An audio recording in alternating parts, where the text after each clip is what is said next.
The equation is pretty simple.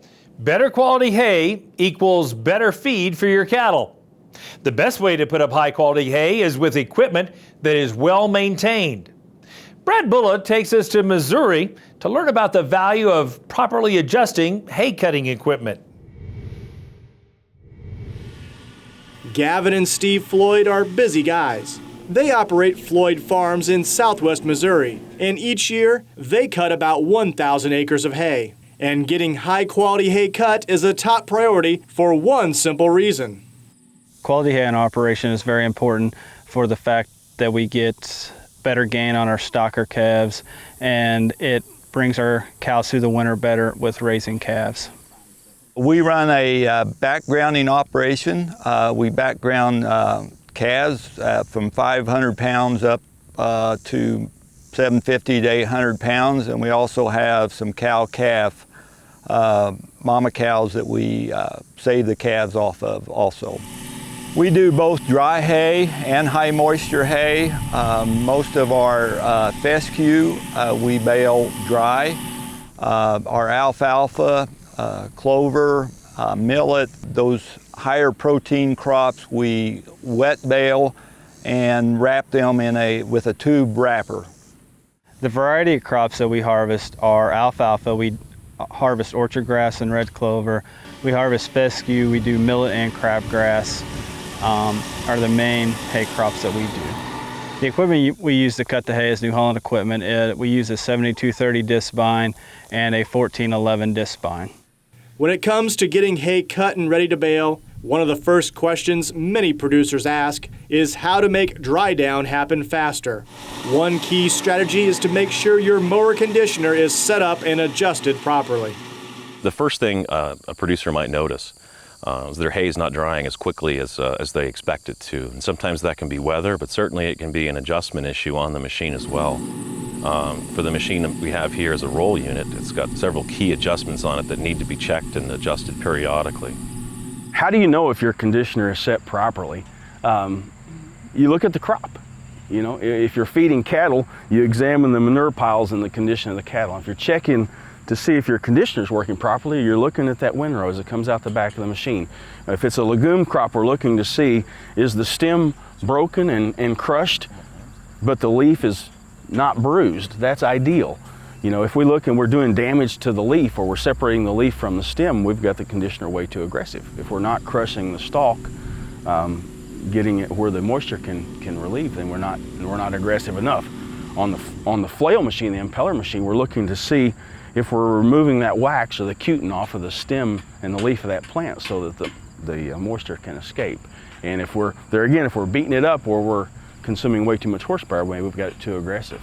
So if we see pieces and parts of stem and stalk, we're probably doing too much. For many producers, time and weather pressures can make the window for cutting and baling hay very tight. That can make it tempting to hook the equipment up and go. But the experts at New Holland say spending a little time making sure your equipment is still adjusted properly can make a big difference in the quality of the hay you cut. Roll gap is the vertical clearance between the upper and lower roll inside the conditioning system. It's really important to make sure that you have the roll gap set appropriately, because if it's open slightly too wide, you won't get a good crushing and crimping action of those stems. So you want to make sure that you're setting your roll gap narrow enough that you're able to crush roughly one stem at its most closed position. What I like to do is take a roll pin punch, for example, because they're round like an alfalfa stem or a grass stem. And I can use it like a feeler gauge, just like gapping a spark plug. And there's some adjusters that actually stick out conveniently on the tops of the hoods. And I can just simply lower those rolls down until I can feel a little bit of a drag on the roll pin punch to know that I have those rolls set in parallel with the right proper gap setting to get the conditioning I'm going to need. In addition to roll gap, adjusting the roll timing and pressure on the mower conditioner is also important. The adjustment for roll timing is common across the New Holland product line. Essentially, the rolls are driven by a gearbox, and from the gearbox is actually some short universal drive shafts. Those drive shafts will actually have an adjustment on there. You can actually loosen the hardware and slip a joint, which will allow you to reposition the roll, lug, and valley till they're nice and centered on one another so that you have clearance on both the front and the back side of the lug from a timing standpoint. And then you simply tighten that hardware back down to lock in that roll timing setting. The most common adjustment on New Holland roll conditioning systems is our torsion bar roll pressure system. It's the handle on the back of the machine where I can increase or decrease the pressure on the upper roll relative to the lower roll. You want to be able to manage that pressure, obviously, because if a crop is able to just pass through the rolls very easily, you're not going to get a good crushing and cracking of that stem. Generally, for a lighter crop, you can back that pressure down quite a bit. You don't have the same need to apply high pressures. But in your early season crops or very high yielding types of crops, it's important to have an adequate amount of pressure to be able to crush and crack and crimp that stem very well. Overall maintenance of the disc mower conditioner should also be looked at regularly to ensure the machine is cutting properly. We pay attention to knife condition, and every 50 to 60 acres we hand sharpen the blades, and then when the blades on the end starts to round off, we change the blades.